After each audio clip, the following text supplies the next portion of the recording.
democracy. Your country is crying freedom. Those who wish to stand against the dictator may be few now, but that is how it all started. Muhammad Burhan Bata, when the male fighters told Rahma Saleh, our pioneer female fighter, to go home as they all are men, and she could be tired of the long walk they have to make daily, her reply was, "You did not start the revolution. Somebody did. I would be glad to be the first, so I am not going back." She walked the valleys, the mountains, and the field of her country to free her people from the yoke of colonialism. Ladies, be pioneer. Enlighten your sister, your mother, and your neighbor. Tell them to boycott paying 2% to the regime. Tell them to come out and join demonstration against the brutal system. Tell the ex-fighters, the ex-female fighters, to finish the job they once started. As for me, I have fought for independence and democracy in Eritrea, and I will not stop until I see my goal achieved. Follow my footsteps, but do a better job than I did. Rise to the occasion and make a positive change in our political landscape. Those who are on the side of the oppressed always win. You will win, and I want you know. Thank you.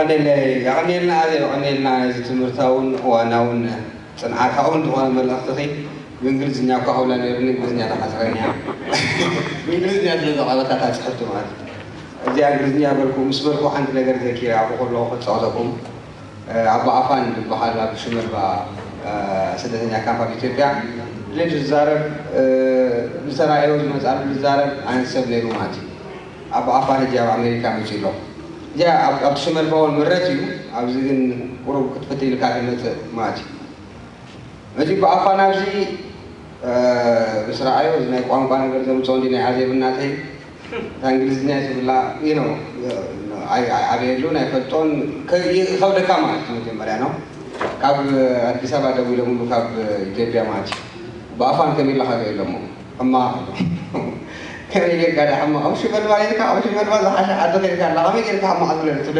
تولنا كهلو منو أنت ما عرفت عمون الله سب يزارع بالله سب يسمع الله يومه يزارع بالله سب يسمع الله عشان ما أنا هم أي أسكت نام على أبغاكم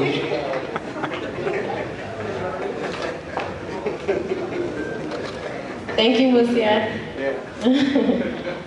First off, I want to say salam.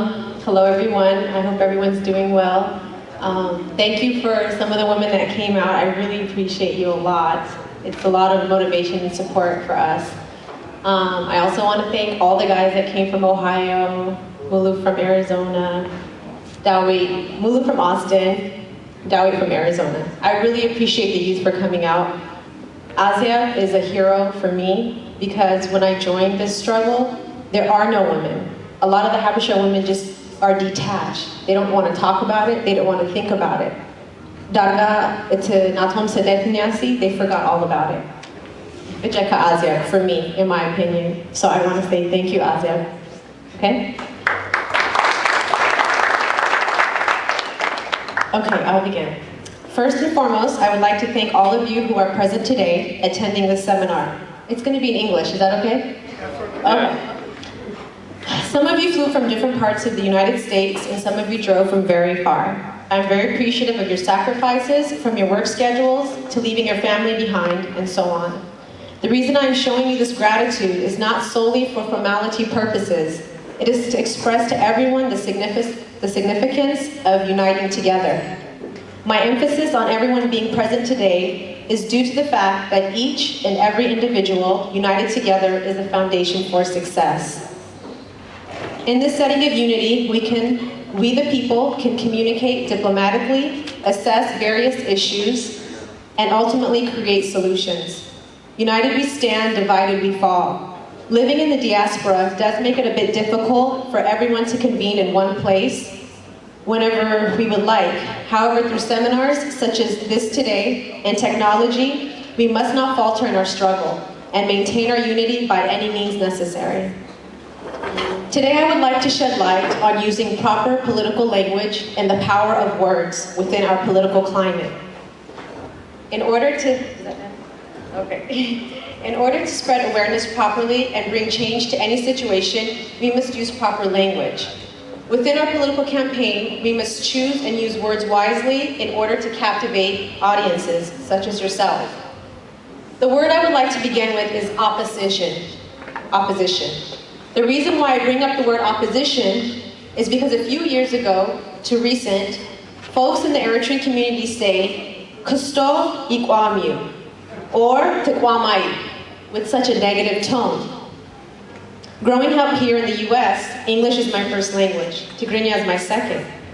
I understood the word tekwam to simply mean oppose. Yet I was confused and not sure about the definition because of the hostile manner in which many of the Eritrean people in various communities were speaking about opposing. They expressed it in such negative and with such spite. I began to second guess myself about the definition. When I went home later that day, I asked my parents, "Mama, Baba, doesn't Kwal mean to oppose?" And they said, "Yes." I could not comprehend why folks in the Eritrean community living here in the United States freely with amazing freedoms were against the idea to oppose, or the action of opposing, or the overall idea of opposition. Why is it that in the Eritrean communities, especially in the US, is there an opposition to the opposition? Although there may be different answers for this question, ultimately one fact which must be heard and understood, and that is, to oppose something is an individual's fundamental right of expression. I would also like to remind everyone that when people use the word opposition to describe me or the group here today, or in Europe, the Middle East, or the Sudan, as well as Ethiopia, remember it is our fundamental basic right to do so. Not only is it our obligation to oppose the current authoritarian regime in Eritrea, it is our duty as Eritreans, as a human being with a conscience, to recognize human pain and suffering. I also would like to emphasize that from this point forward, we should begin to define ourselves not only as opposition or anti-anything. What and who we are for the people. We're pro the people. We are for democracy, for the state of Eritrea and the Eritrean people. Therefore, we reject and oppose the authoritarian regime in Eritrea.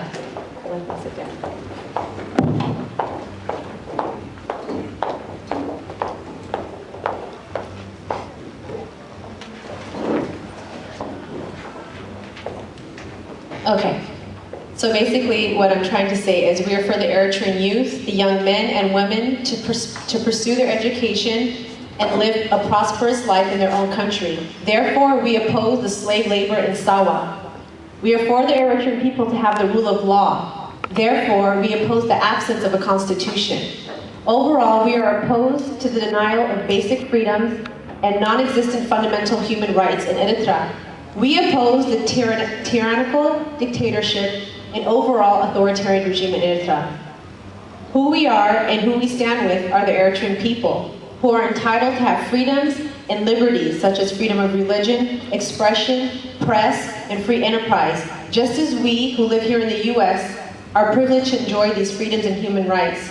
I repeat, who we will not stand with is the authoritarian regime in Eritrea. We stand with and for the people.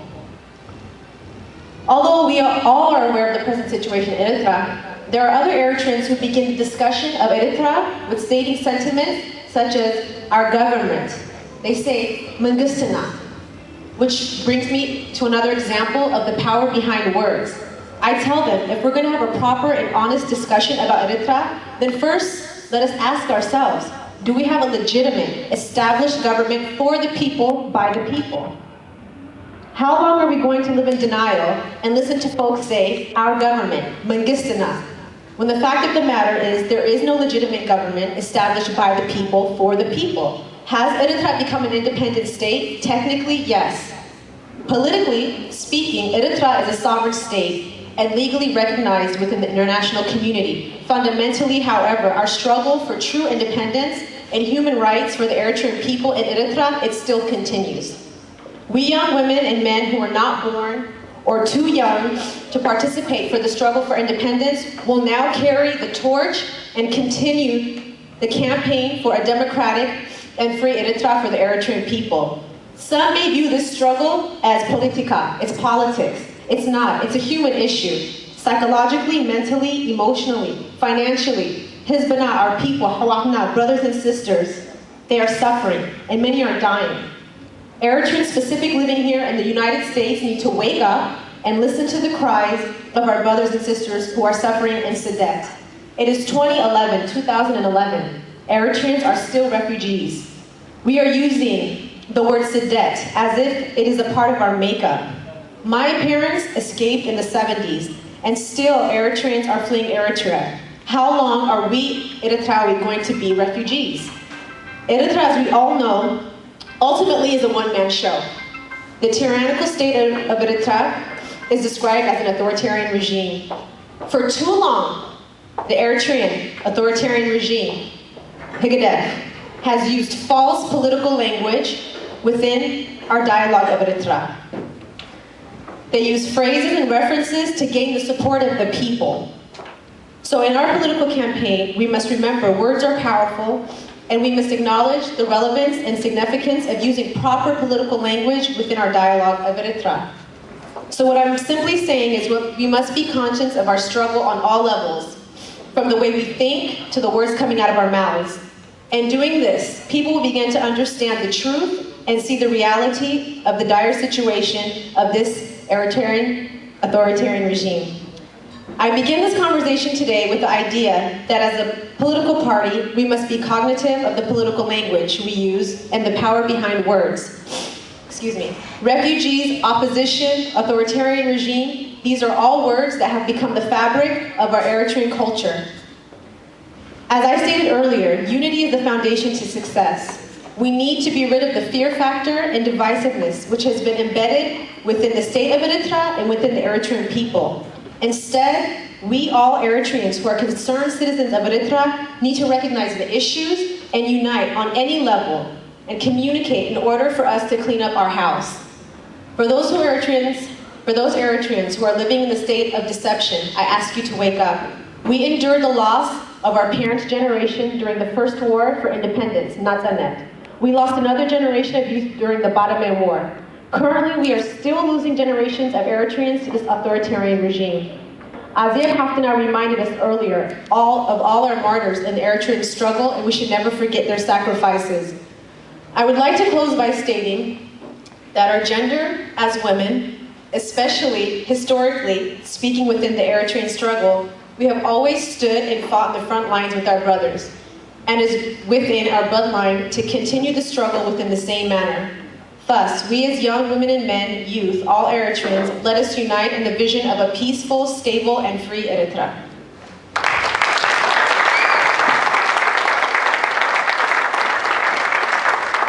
Thank you.